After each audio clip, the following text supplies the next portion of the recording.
Hello there YouTube and welcome to a Who review. I am Davros and I am a Whovian, and today I am reviewing Doctor Who Logopilis.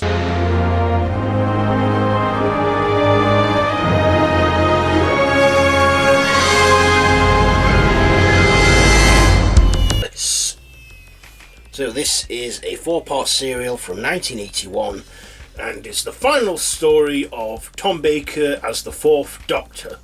So basically, the Doctor, after confronting the Master on Traken and thinking he's defeated him, etc., but unaware that he's regenerated into a new body, the body of Tremus, who was in the previous serial, the Keeper of Traken. The Doctor, and Adric, after the departure of Romana as well, as they're still getting over her, they attempt to fix the TARDIS chameleon circuit, but then discover that the Master is still at work and is up to no good. And of course, along the way there, the Doctor goes to the planet Logopilis to try and fix his chameleon circuit.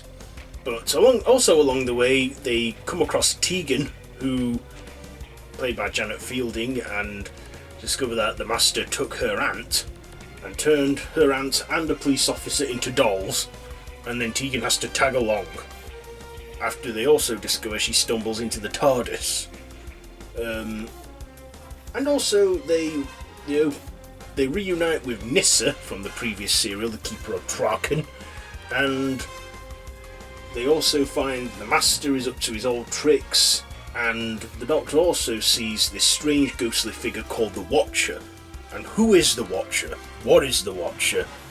Well, we never really get a full explanation, but I know there is some out there, but this video would go on ages if I go into the details about the Watcher right now. I just think that he's the ghost of the 5th Doctor, and he just goes on a constant time loop every time he regenerates. Or is the presence of the 5th Doctor, I don't know. But yeah. So, and of course, towards the end, the Doctor has this showdown with the Master after he blackmails the universe into surrendering to him, or else he'll destroy it. The 4th Doctor manages to stop the Master, but then falls to his death and lays there lifeless and surrounded by his companions. He then tells them it's the end and the moment has been prepared for, and then regenerates into the 5th Doctor. So, let's get on to my likes and dislikes about this one. First of all, I like that this was one final good performance from Tom Baker's run as the Doctor, and he did a great performance playing the Doctor. At this point, he also sort of had enough and knew it was time to move on. Not to mention he divorced from his wife, Lala Ward, who was Romana.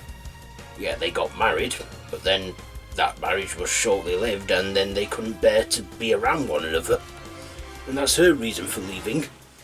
But yeah, I like that Tom Baker gave us one last good show, and I also like Anthony Ainley as the Master. I mean, Tom Baker didn't really encounter the Master much in his run. He only ever encountered him in the 1976 story, The Deadly Assassin, and then in the previous one, The Keeper of Traken. I should really have reviewed The Keeper of Traken before doing this one. But yes, I like the limited time Tom Baker's Doctor had with the Master. I also liked Matthew Waterhouse as Adric and Sarah Sutton as the companions in this. So now for my dislikes. I didn't really like Janet Fielding much in this episode. I have to say she took some getting used to. But she was... this was the first time we'd met Tegan. Up to now she was just an Australian air hostess on her way to her first airport flying job, but then got caught up in the whole adventures with the Doctor. And I thought she was a bit useless in this one, if I'm being honest. She wasn't the best. But she eventually slowly grew on the Doctor, and she ended up tagging along and was Australian. I think, apparently John Nathan Turner, he came up with the idea for Tegan because apparently Doctor Who was going down really well in Australia, and he thought, let's get an Australian companion. So they did, and Tegan, she ended up being like the longest companion, well, not the longest companion, but definitely stayed throughout Peter Davison's run till his final year as the role.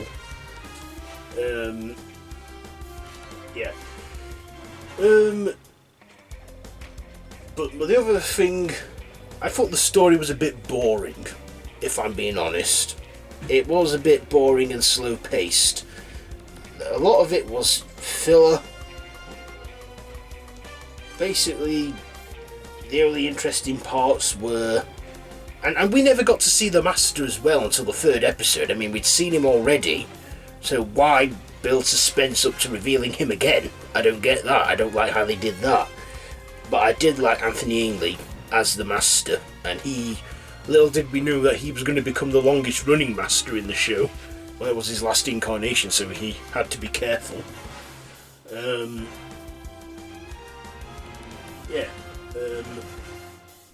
What else did I dislike? Yeah, like I said, a lot of the story was boring, but the final act was good. The final showdown between the Doctor and the Master, it was somewhat entertaining, but it's like, the fight was a bit badly acted.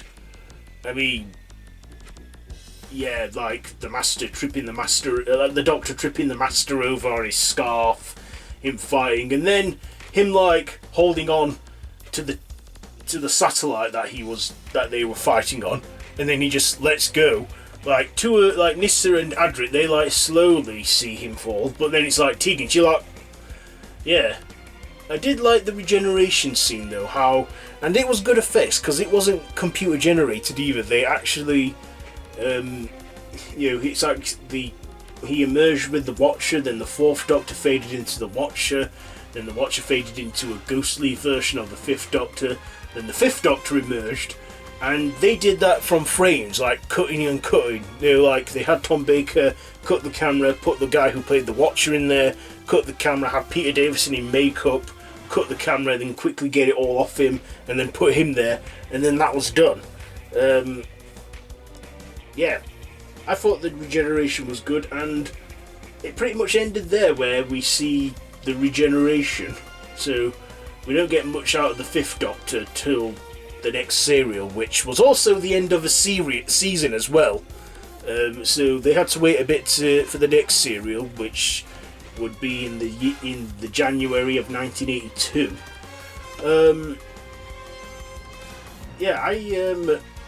I thought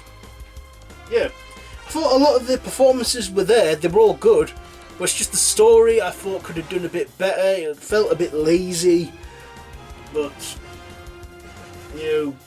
and Tegan, they could have introduced her a bit better into the show. But all in all, this is an alright send-off for Tom Baker's run as the Doctor, but it could have just been handled a lot better. But I know that his regeneration had a lot of views, because a lot of people had really grown to him. And this was a huge deal, because at this point Tom Baker was the longest serving Doctor, and it still is to this very day. And it was going to be a huge deal because, Peter Davison had big shoes to fill, and I think he filled them good. But yeah, my mum said she never quite got over the loss of Tom Baker's Doctor.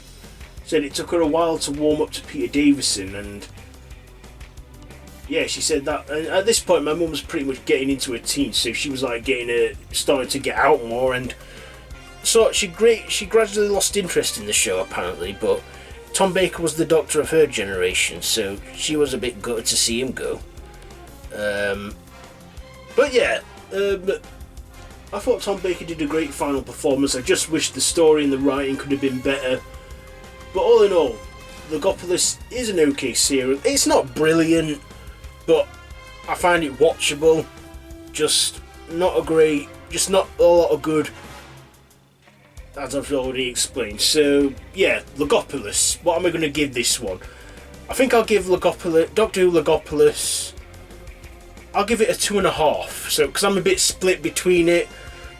You know, Tom Baker was great, and Anthony Ainley, but the story just, like I said, weren't as there. So I'm giving it 2.5 out of 5. 2.5 out of 5 for Logopilis. So that has been my Who review on Doctor Who Logopilis. Have you seen this one? Let me know down in the comments below if you have, and if you like this video, be sure to give it a big thumbs up. Don't forget to share with your friends, don't forget to subscribe to my channel if you haven't already, and to hit that notification bell. All of my social media links are linked down below in the description, so be sure to check all that out. I have been Davros the Whovian, and until next time, run for your life.